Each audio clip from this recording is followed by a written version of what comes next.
3, 2, 1.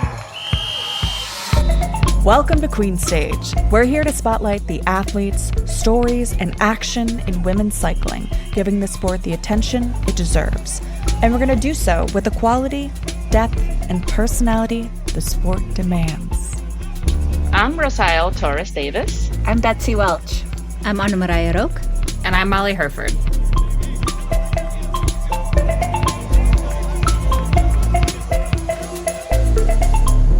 Hello, everyone, and welcome back to the Queen Stage Women's Cycling Podcast, your go-to destination for all things women's cycling. We took a little breather after the Tour de France Femmes avec Swift, but we're back and ready to dive into another big moment on the calendar. Today, we're previewing the Maryland Cycling Classic, the biggest one-day race in the United States, and this year it is making history with the debut of a women's edition. Don't forget to subscribe wherever you get your podcasts, and if you're enjoying the show, please leave us a 5-star rating and review. It really helps us out. And for everybody who did rate us and leave a review while we were recording our daily episodes for the Tour de France Femmes, thank you so much. It really helped. But before we jump into today's episode, a big thank you to Ruckus Composites for making this show possible. Built on a mission to push the boundaries of carbon fiber performance, Ruckus Composites and Aerospace are leaders in engineering, research, repair, and inspection. Today's episode is hosted by me, Rosa L. Torres-Davis, and the one and only Anna Maria Roque. Plus, we've got a special guest joining us today. But first, Roque, how has your recovery been since the Tour de France Femmes avec Swift? I miss seeing everyone's faces and talking about bike racing every day. With that said, I very much enjoyed getting out, getting to ride my bike, going bike packing, going camping, and just enjoying the last bit of summer. So yeah, August has been very good for me. But I'm excited to be back to talk about bike races, to have the Maryland Cycling Classic to look forward to have the World to look forward to, and road season is not over yet. What about you? What have you been doing? Yeah. Awesome. Well, I've been seeing your bike packing. It's something that I've never done, so I have it on my list to maybe do it this fall. But anyway, now I've been just riding my mountain bike. I've been paddle boarding in the Schuylkill River here in Philadelphia and just taking it easy before things get super busy again, with the Vuelta a España happening now and the World Championships coming up. But yeah, today we're talking about the Maryland Cycling Classic. Do you want to kick us off with some history about the race? Sure, yeah. So many of you listeners probably haven't heard about the Maryland Cycling Classic because it is still very young. Now in its third year, the Maryland Cycling Classic is a UCI 1.1 event, making it the top-ranked UCI road racing event in the United States. And like I said, it's also the youngest because it's only 3 years old. The race was actually canceled last year because of a bridge collapse in Baltimore. And when that happened, the race organizers said that, we're coming back in 2025. Don't worry. Of course, in recent past, there's been a lot of American races that have gone on hiatus only to never return. So we all had our doubts, but for 2025, the race is back, bigger and better, as they've added a women's edition of the race as well. And in doing so, the Maryland Cycling Classic is bringing back world-class women's cycling to the U.S. for the first time since the Amgen Tour California in 2019, which is very exciting. And we're going to see some powerhouse teams like Kenyon SRAM, EF Education, Sarah Tizet, mixed with the best domestic and South American teams like Legion of Los Angeles, Seniska, Virgin, Blue Ridge 2028, and Plateau Bike BMC. Both the men and women's race on the same day, on the same course, really cementing the race as the most important race in the U.S. at the moment. Awesome. Yeah, and do you want to introduce the guests for today? Yes, because who better to talk about this race than the women's competition manager of the Maryland Cycling Classic, Joanne Kiesanowski. Jo's a former professional road racer and 3-time Olympian. She represented New Zealand in road and track cycling. And since retiring from racing, she's moved into some leadership roles, acting as sports director for Rally and Human-Powered Health. She currently works as a coach for CTS, acts as the assistant sports director for the Virginia Blue Ridge 2028 team, and of course has been acting as the women's competition manager at the Maryland Cycling Classic. Well, welcome, Joe. How are you? I'm good, thank you. Very busy here in Baltimore. So your title, correct us if you're wrong, is the Women's Competition Manager. Is that right? Yes, that is correct. What does a Women's Competition Manager do? There's quite a lot of things I'm finding out, but it's great. Basically I'm responsible for all the teams who are coming in now, but obviously that meant getting those teams, here to Baltimore. So inviting them, seeing who wanted to come, just putting out the feelers back in January, February, and making sure that we have a competitive field on the line for Saturday.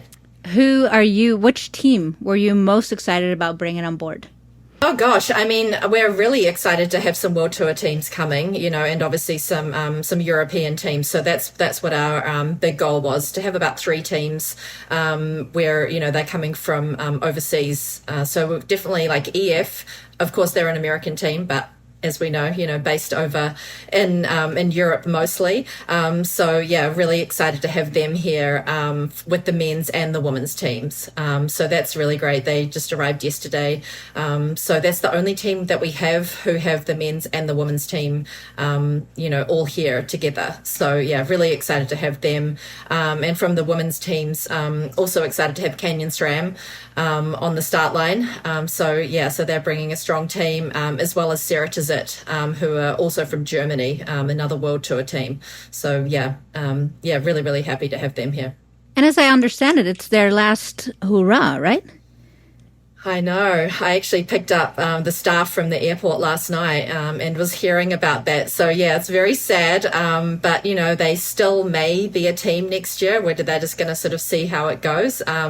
That's I'm sure a story for another time. But the growth of the Women's World Tour, and just how much money is needed now to fund a Women's World Tour team, So, good and bad things, right? Like the growth has been so huge, especially in the last sort of 4 or 5 years.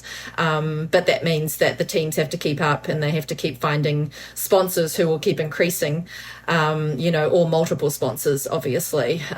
So as I said, it's great for women's cycling. But unfortunately, that means that not all teams can keep up with that growth. Now, speaking of funding, coming here to the United States, it's a big ask for these teams. What is the incentive for them to come and race here?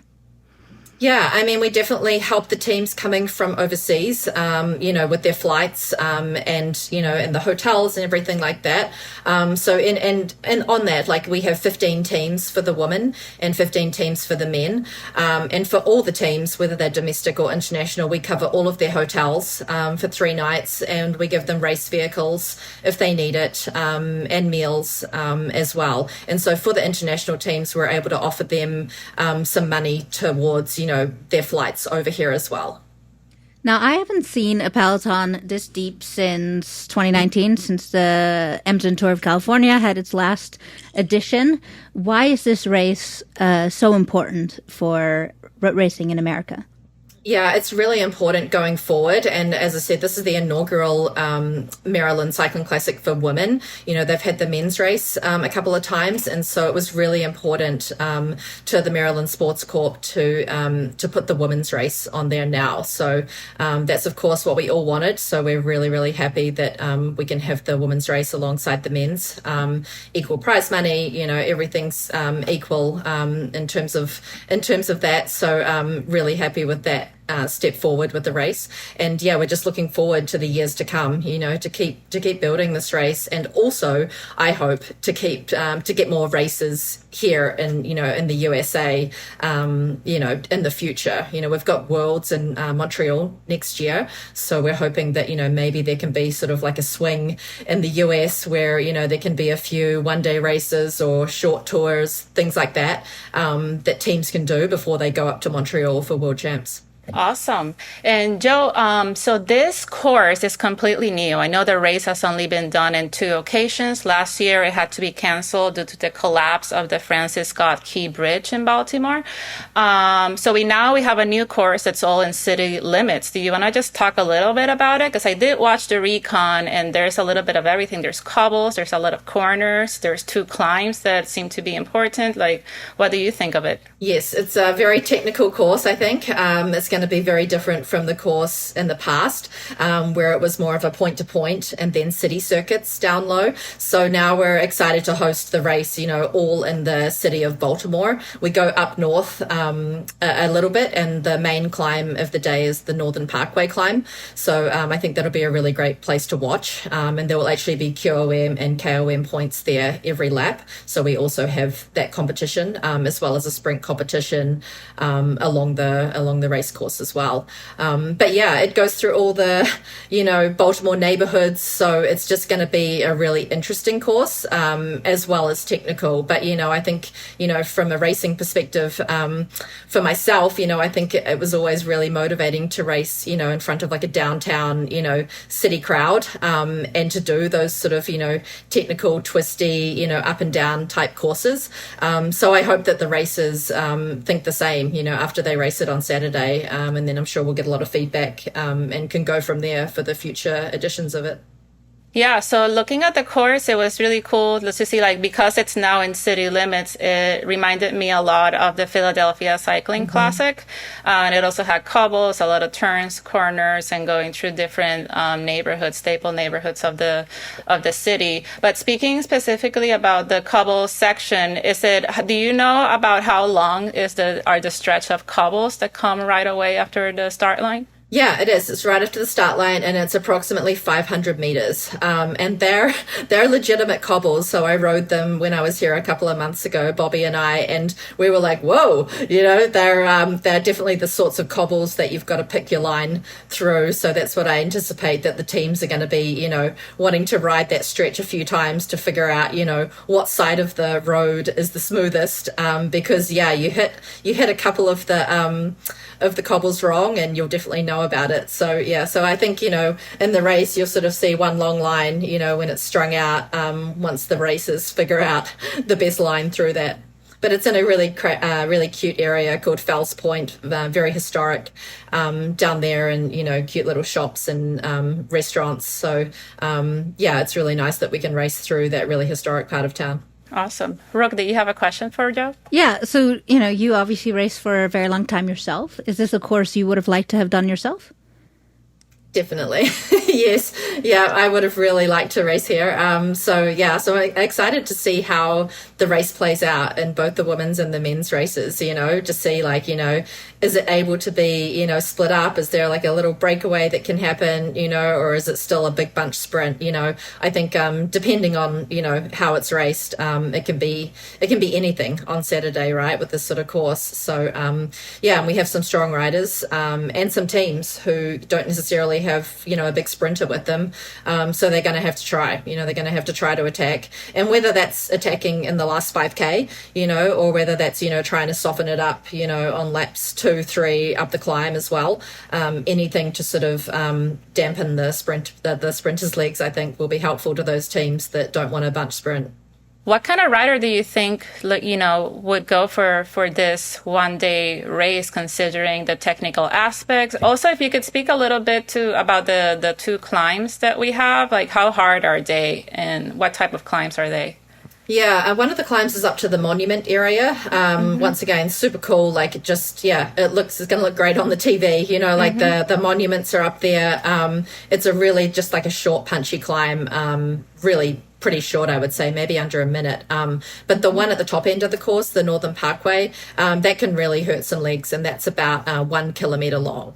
It's about 6%, so it's not super steep, 6 to 7% in places. So as I said, it's one of those climbs that can really hurt if somebody attacks just before going into it. You come into it, you turn right, and then you just see it straight up ahead of you for 1 kilometre. And then at the top of that, you start dropping down on Roland Wood Ave all the way back into downtown. So, if you're trying to chase, it's going to be really fast to try to chase back on. So that's what some teams will be wanting, that sort of chasing back through the city. It's just hard and fast to try to get back on before the finish line again. Yeah. Rook, do you have any other questions for her?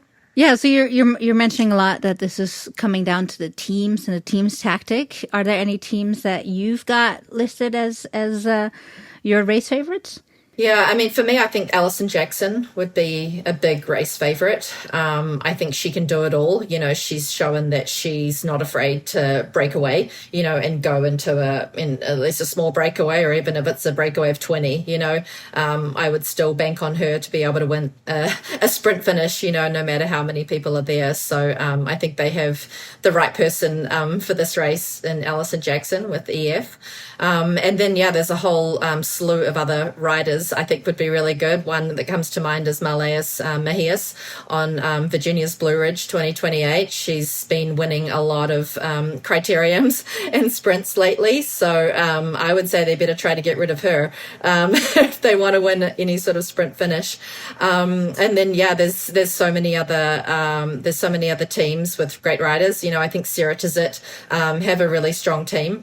And Danique Hengeveld, she's the one who won the very first World Tour race of the year at Tour Down Under. And she showed she could go solo and win like that. But they have other riders on their team too. Marlene Deserta, who's also a good sprinter as well, and who could do something, in any sort of sprint finish. Canyon SRAM, like Tiffany Cromwell is always super aggressive. And then, they have another few riders as well. And they're a team that might not have the big bunch sprinter with them. But, so I hope that they'll be, a super aggressive team and are looking for that right breakaway as well. Awesome. Yeah, I'm so glad you mentioned some of those names. As Marleas Mejia is definitely a rider who's been racing in the United States for a long time. And how about any of the local squads or like the teams that are coming from South America? Is there any theme we should be watching out for? Yeah, Pato Bike are on their way here. So a really strong Mexican team, and they actually just came from Tour of Guatemala where they won it. So I believe they were like first and third in the general classification there. So they have some good riders too. They've switched up a couple of their riders to bring, some riders that are, more flat sprint type riders, I believe. And then we have a lot of obviously some American domestic teams with foreign riders on them as well. So we do have a big field of, like a lot of nations represented, which is great to see. One in particular that I'm thinking about, of course, being from New Zealand. Fearless Femmes, they have a really good New Zealand rider on their roster, and Bryony Botha, and she's an Olympic silver medalist in the team pursuit, and she's just a super strong rider. So look out for her, like in any sort of breakaway, and same thing, she can still sprint at the finish as well. But Fearless Femmes do have a strong roster, and they're able to drive in, which is great. Yeah, they've been Legion as well. Yeah, Legion, super international roster. And who else am I thinking? CCB. CCB is another really, great really strong, primarily U23 American team, and they've just come from Green Mountain Stage Race where they did very well there. And so they've got a strong roster. Like Cassie Hickey is a very good road racer for them, especially maybe one of their stronger riders, for Saturday's race. Awesome. Exciting. I'm super excited. Do you want to, for many people, Maryland Cycling Classic is not yet on their radar. They may not have blocked it out on their Saturday morning schedule. Can you give me a short elevator spiel as to why people should tune in come Saturday? Yeah, I think it's going to be really exciting racing. As I said before, just the course is, going to lend itself to that. And we have, all sorts of riders and teams here. It's super international. So I'm just really looking forward to people watching and just seeing, all the different countries that are represented. And just everything, that one day road race should be. I hope, just the women's race is starting at 8:30 Eastern time, and I would say we'll go for around 3 hours, and then the men's race starts after that. So it's just a full day of activity really here in downtown Baltimore. So I think the course being downtown is great for the spectators as well. We've got some VIP tents, sort of the start finish area, and I think that'll be really nice for the spectators to be able to see the riders a lot more, perhaps in the past, and for it to be, that downtown vibe, city race. So that's what I'm hoping.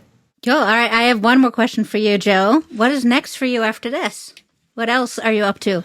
Well, I'm coaching as well now. So, coaching for CTS and, taking on some new riders. So I'm going to be busy with that over the next few months. This has definitely taken up a lot of my time over, especially the last 6 months. So, it's great to see it all, coming to fruition now and everybody arriving and, everything going pretty smoothly so far. There's, constant emails and texts and phone calls and everything, what it's like at a race. So far so good. Everybody's on their way or arriving. And that's what I've got coming up, I guess, in the next few months. I'm looking for a little bit of downtime, looking forward to some downtime and especially the next few weeks and just going back home to California. And I've been traveling quite a bit the last few months with directing as well. So directing and then working for Maryland. So awesome. Well, Joe, Brooke, do you have any more questions for Joe? No, I just wanted to say thank you for taking some time in your busy schedule to talk to us. Thank you for having me. All right, so let's move on to the course. So, Rook, I'm excited because this year the course is staying all in Baltimore city limits, which really reminds me of the Philadelphia Cycling Classic, which is that's a race that doesn't exist anymore, of course. The last edition was in 2016, but it reminds me of it because it's happening in the East Coast in an old city. It's going to have that old world charm with cobblestones, with a city circuit that has a lot of turns. And I think the most exciting part is going to be how technical it is, because I don't think the climbs that are on the course are going to be that important. But anyway, the women's peloton is going to race 4 laps of a 17.9-mile circuit. That's going to be a total of 71.6 miles or 115 kilometers. And again, 28 turns per lap, 4,000 feet of climbing, which comes to 1,200 meters of climbing. And right off from the start, the riders are going to meet with the first cobblestone section. Hold up. Did you say 28 turns per lap?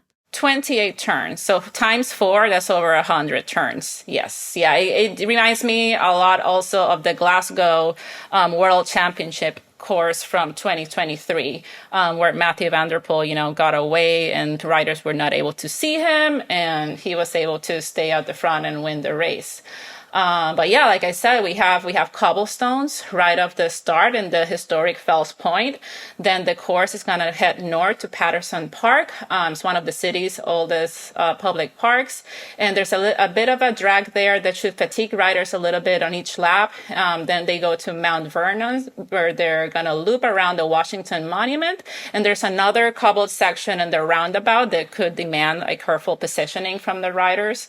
Then they'll be transitioning to Falls Road, hitting the most decisive part of the race so far is a 900-meter climb on Northern Parkway past St. Mary's Seminary. Locals seem to call this climb the Seminary Climb. But it's not as tough. It's not as tough as the Manayunk Wall that we used to see in the Philly Cycling Classic. This one ramps just at over 8%, but it will have QOM points, Queen of the Mountain points on every lap. Then after the summit, they're gonna descend down Roland Avenue. and return to Falls Road before the final left turn. And then the finish is a long straight drag on East Pratt Street, which will be either for a breakaway artist who was able to get away to celebrate all by themselves, or we may see a sprint if we see like a small breakaway make it, or a whole group, a bigger group make it. But yeah, I think it's going to be technical, very picturesque with all those monuments and the city views, and hopefully built for aggressive racing. Do you have any thoughts on this course? Yeah, I mean, initially, so the first two editions, again, they were men's only editions, but they were a point-to-point race. And we saw that was won by Matthias Kjellros and Sepp van Marke, both riders who do well in classics type races. And this course is, again, kind of classic-y, isn't it? It's technical. Yeah. We even got some cobblestones. There's a climb that you need some oomph for, but it's not a climbers race. So it's got a little bit of everything, but definitely seems to suit more of a classics rider. And yeah, personally, I think that's very exciting. What I think it's odd that there are KOM points or QM points. I don't see that very often in a one-day race. What do you make of that?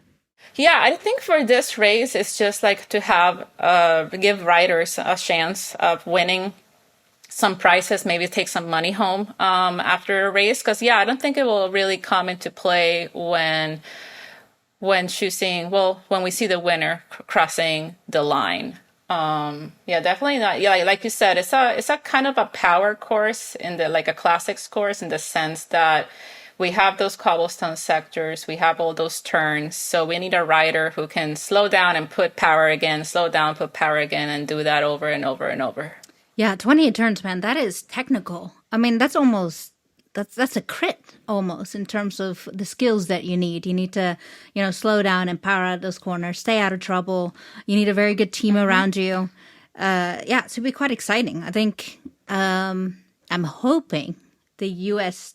domestic teams is going to show some of their prowess on a course like this, which it's not unlike, Philly was a little bit more strung out, but even the U.S. Pro Nats, was similar circuit style, one climb, defining climb. It's definitely a familiar format here on this side of the pond. Yeah, definitely. And you mentioned crits, and maybe a rider who is a crit racer could potentially do very well on this course. Are there any riders you want to highlight or teams? I mean, when it comes to crits, you can't not mention Legion. That it's a very powerful criterium team. So is CCB, another domestic team. So yeah, I'm definitely looking for maybe an upset from a U.S. domestic team. But a rider like Alison Jackson from Canada, former Paris-Roubaix winner, she's definitely one to watch. She's probably one of the more experienced rider in this peloton, a gritty rider. I would not be surprised to see her try to make and be in a breakaway. I'm looking at riders like Lauren Stevens, who, former national former national road racing champion, former national gravel champion, someone who it doesn't really matter what surface you put her on, she's going to do well. And shout out to my former teammate, Heidi France. She is someone I like to watch on a course like this. She's a very punchy rider, not afraid of taking risks. And she's been spending the last few years in Europe, but is obviously very familiar with U.S. style racing. So those are some riders I'd be watching. Who are you watching? No, like you mentioned, Alison Jackson of EF Education Oatly, definitely a rider to watch. And I wonder if this is her first time in Maryland. Maybe she'll get a kick out of being in a new place and just go and hit it and have a lot of fun. And, when you mentioned Heidi France, I don't know why I thought of Corinne Labecki. She's not in this race. She's retired now, right? But this would have been a great course for her. It would have been, I think. Hopefully she'll be there watching and supporting, because I think she does live in the East Coast now. But I'm also watching closely Virginia's Blue Ridge 2028, their Cuban rider, Marlise Mejias Garcia. She's a very talented crit racer who has been really dominating this season. And given that it's not a climber's course, she could do really well, and she has the advantage that she has been racing in the U.S. for the last 2 or 3 years. with a team that knows how to race here, especially when it comes to technical courses. Yeah, and so far the weather looks good for Saturday. It should be like clear skies. And I don't think it's going to be even that hot. So really, like, the weather is not going to get in the way of anyone, which I'm glad, especially since we have the cobble sectors. Yeah. But let's see, there's also what is the name? The Mexican team, BMC, Pato BMC. Yeah, they're an unknown quantity at this race, which is kind of exciting because, they've had a lot of success in South America, but we don't know yet how they're going to perform in a peloton like this. And in fact, it's so easy to be like, oh, a world team is going to win this because they have the experience, but because it's such a mixed dynamic, I think it's going to be a pretty unique racing, actually, and everyone's going to be going into this kind of blind. Yeah, and it may be the first time for a lot of these riders that they'll be racing against each other. Like, obviously the crit teams like Fearless Femmes and Legion, they have raced with each other. And then the World Tour teams like Canyon SORAM and EF Education Oatly, they have raced a lot together. But yeah, it could really be anybody's win if people don't do their research and they just let the wrong person get up the road. Speaking of EF Education Oatly, a big welcome back to Veronica Ewers. She's been out for most of the year with, she's been suffering from Red S, and had just a really rough go at it. So it was really nice to see her on the start list. Yeah, and speaking of Red S, it's good to see that it's being more talked about. And there's even a proposal to have mandatory Red S screenings in the professional peloton, but we'll see where that ends up. But anyway, I also wanted to add that this race is it's going to be not exactly televised, but it's going to be streamed by Outside TV, and audiences can watch it at watch.outsideonline.com. They're the official partner for the race, so please go and watch the race there. We'll also be doing a recap on Saturday or Sunday that should be available early next week. Yeah. Roselle, why don't you tell our listeners what you're going to be doing? You're going to be on the ground. Yeah, I'm going to be on the ground. I'm going to be working with the organizers of the Maryland Cycling Classic, helping them cover on the social media side of things. It will be my first time doing that kind of work. We have the social media team alone. It's made of 5 or 6 people. Wow. And so I think we'll have I guess if people can't watch it on Outside's website, you can go on to the Maryland Cycling Classic's Instagram, and we'll be posting a lot there throughout the day. The women's race goes first, starting at 8:30, and is estimated to end around 12:30 p.m. Eastern time. And then the men's race will start right after that, and is expected to finish around 5 or 5:30 p.m. Eastern. Man, that's an early morning for the women. It is an early morning for the woman, but then, the positive is that then you're done by 12 and you can watch the men's race. And I'm hoping to see people then dining and just relaxing in the Baltimore restaurants and all that kind of thing. And I heard this morning that a lot of those racers are going to double up, and the next morning they'll be driving to Pennsylvania for the Bucks County Classic, which is a long-standing race here in PA.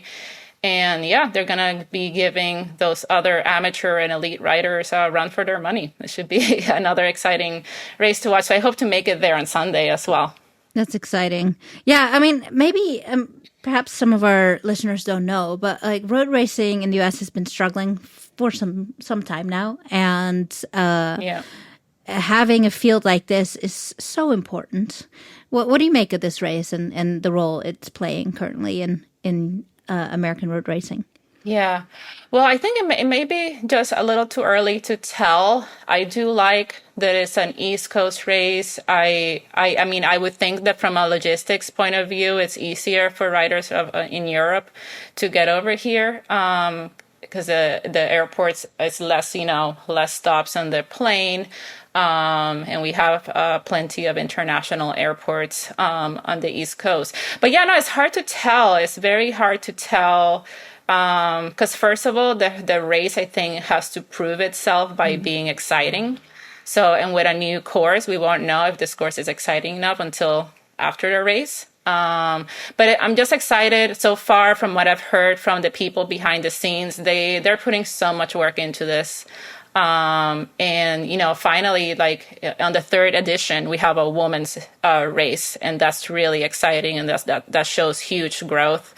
So yeah, I think for now, we just got to wait and see. I'm just excited to see the race on Saturday and see how it unfolds. And Baltimore is a really cool city. It's the charm city. They do also great cyclocross races, has a great history. Yeah, awesome place. That's great. Yeah, I think this race is just so important, not just for bringing an international caliber peloton to the U.S., but also for U.S. riders. There's so few opportunities for them to showcase their talent, and, you know, not to get too technical, but for them to even earn UCI points, which are necessary then to, you know, get your opportunities to race on the national team or get some international exposure. So it's hugely important for domestic racers, and I hope they get a great race out of this. I hope that fans will be entertained. And yeah, in general, this race is a must-have. We don't have any races of this caliber in the U.S. anymore, and the more,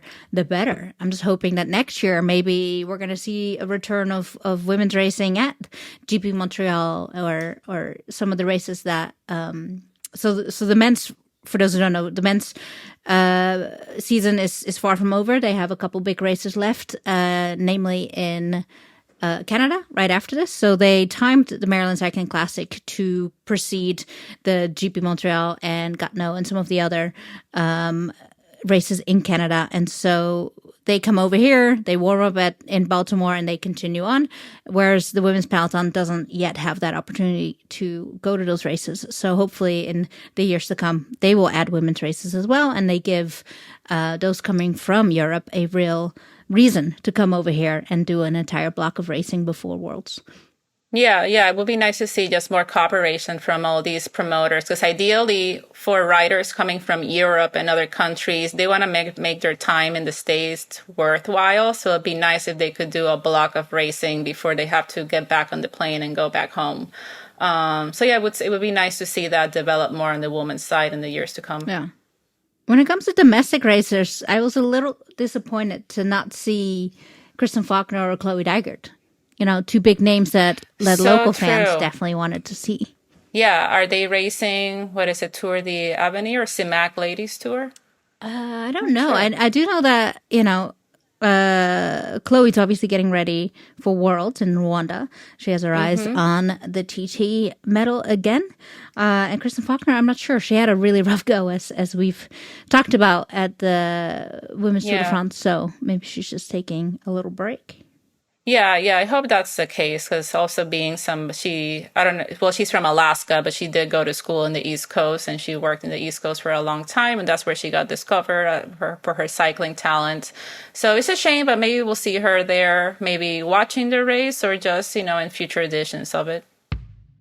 That's it for today's episode of the Queen Stage Women's Cycling Podcast. We'll be back soon with more stories from the women's peloton, so make sure you're subscribed wherever you get your podcasts. And if you enjoyed the show, please leave us a review. It is one of the best ways you can help more listeners discover women's cycling. And coming up next, we'll be talking about the UCI World Championships in Rwanda, like we mentioned. And we have a special interview lined up with a rider who's been packing her summer with some truly massive rides. I'm not going to spoil you, and I'm not going to tell you who it is, but you won't want to miss it. Thanks for listening, and we'll catch you next time. Bye, y'all.